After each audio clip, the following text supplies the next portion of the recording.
Good morning. It's such a really nice, refreshing start out there this morning. Mostly sunny skies, 64 degrees in Springfield with north winds at 5 miles per hour. Temperatures are about 5 to 10 degrees cooler now than they were yesterday. It's 64 in Springfield, 61 in Rolla, and 64 in West Plains. Greens on that muggy meter map. It feels good. Going to feel really crisp and refreshing as you head out the door. Mostly sunny skies at the pool today. Still a temperature of about 80 degrees, which is about 10 below the average. Still a very high UV index, though, of 10. Upper 70s and lower 80s for those highs today across the Ozarks. Some upper 50s overnight tonight, 59 degrees tomorrow morning. It might feel a little bit chilly. We'll have temperatures tomorrow afternoon again in the upper 70s and lower 80s. This very crisp and nice feel with the low humidity hangs around for the start of the Ozark Empire Fair Thursday and Friday. Some middle 80s, not too bad. A little bit warmer and stickier by Saturday and Sunday. Temperatures in the upper 80s, closer to 90, and again feeling a little bit sticky. So the 7 days pretty quiet. A very small uptick in temperatures every day, just a little bit warmer, a step up or two. But through at least Friday, we're keeping that humidity at bay. Some low humidity levels, a little bit stickier Saturday and Sunday, closer to 90, a little bit more July feeling, but not as oppressive as it was last week. Our next cold front comes through with a chance of storms on Monday. Joe, Lauren. We are 1 week away from one of Springfield's newest ordinances being put into action. As of last week, stores in Springfield city limits are not allowed to sell tobacco products to anyone under the age of 21. Jesse Inman is with us this morning to explain the impact this has on businesses in and out of town. Jesse. Yeah, Joe and Lauren, with any new ordinance or law, it takes some time for businesses to adjust. Now, the Springfield Greene County Health Department is at the forefront of this change. I talked to Kara Irwin with the department, and she says they're hoping to see a decrease in the number of teens that even pick up a nicotine product to begin with.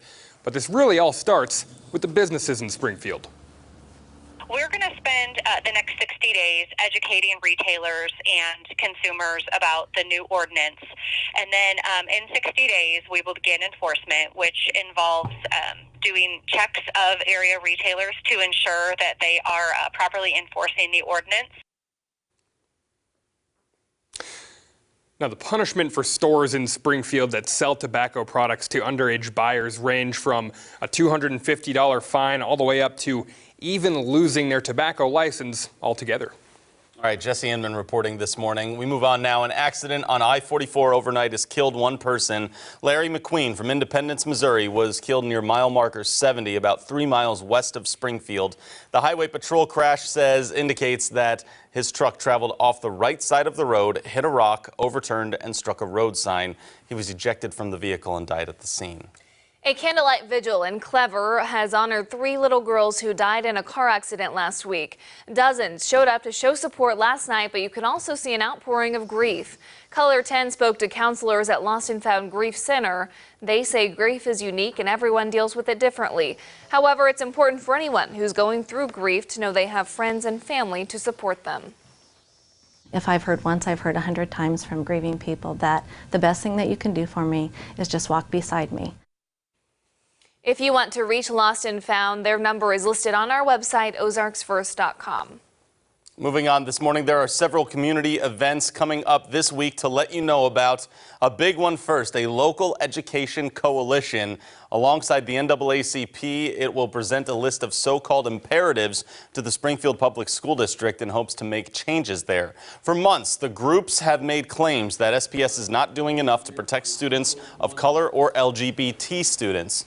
SPS disagreed, saying that inappropriate behavior from their NDA is always disciplined. In May, the NAACP president also said there's not enough representation of minorities in the district. The imperatives are designed to be a list of strong suggestions for the district to diversify. They'll be presented tomorrow at 2 at the Bartley Decatur Neighborhood Center on East Calhoun. The NAACP will also share stories of alleged discrimination on August 1st. Also this week at Fort Leonard Wood, a roundtable discussion to improve military housing. It's part of an ongoing effort to resolve unhealthy living conditions or repair problems on base. That will be this Friday at 8:30 a.m. There's a mail-in election you need to know about coming up next month for residents and businesses along Commercial Street. The news leader says the election on August 13th will decide whether a special sales tax should be increased and extended. The tax pays for marketing and maintenance of the Commercial Street area between Douglas and Clay Avenues. If approved, the tax would increase from 0.375% to a full 1%. The tax would also be extended for the next 15 years. Former Missouri State Senator Dan Clemens has passed away. He died yesterday at the age of 74. From 2002 to 2010, he represented District 20, which is most of rural, green, and Christian counties. Clemens was a Republican, and this video we have here shows him at the Missouri Capitol discussing a bill back in 2009. Clemens grew up in Webster County and spent most of his life as a farmer. He also served on several boards, including the Marshfield School Board. A celebration of life service for Clemens will be held this Thursday at 6 p.m. at the First Baptist Church in Marshfield. News around the region for you. New federal funding will save drivers from lengthy traffic delays that were initially expected while I-70 gets a new bridge in Rocheport. A grant worth more than $80 million will allow for the new bridge to be built next to the current one in Boone County rather than rebuilding one in the same place. The grant will also kick off a $301 million plan to replace 215 bridges around the state. Over in Arkansas, the state's only surgical abortion clinic could close within a month if a federal judge chooses not to block a new law restricting who can perform abortions. The new law requires any doctor performing them to be board certified and eligible in obstetrics and gynecology. The Little Rock Family Planning Clinic only has one staff member who meets the requirements, and that doctor is only there a few times a month. The clinic could not afford to remain open if this new law is not blocked. Planned Parenthood is also challenging this new law. Texting and driving now comes with harsher penalties in Arkansas. The new natural state law is helping police crack down on distracted driving. Before Act 738, if you were caught, you may have walked away without a fine, but now you'll be paying at least $25 for your first offense and between $50 and $500 for every subsequent offense. If you get caught in a construction zone or during an accident, that number could even double. It stops one person from texting and driving because they're worried about being fined for it. Then it has served its purpose, I think. The new law is scheduled to go into effect tomorrow. Some more local news for you. The city's planning and development staff will present final recommendations on the development of the Galloway area to City Council today.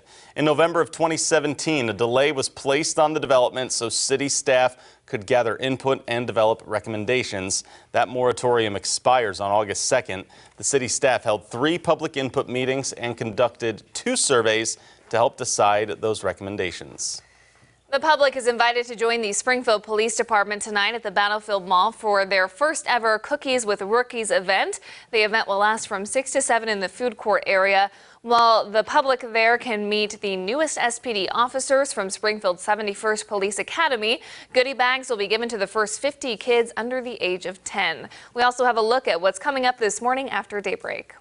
Good morning to you. Ahead on CBS this morning, the unusual preparations that lawmakers are taking for Robert Mueller's testimony. What can we expect from the former special counsel tomorrow? Plus, a behind-the-scenes look at how the Air Force uses drones to fight terror around the world from a base in the Nevada desert. We'll see you 7 o'clock on the dot. And we are looking at some trends happening, following up on the news that we mentioned that just happened within a few hours ago. That's right. The UK has a new prime minister. Boris Johnson is elected. He is replacing Theresa May.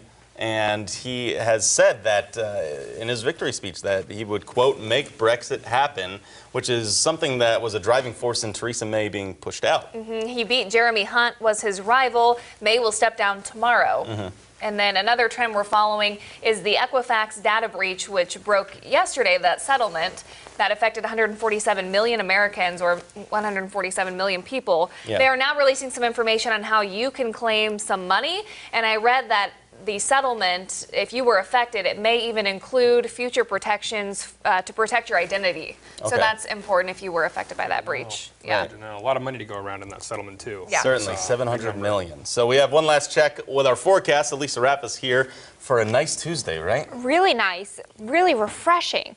A word you don't really get to use in July. You sound so excited to say it. Because it's July, guys. 81 degrees today, sunshine.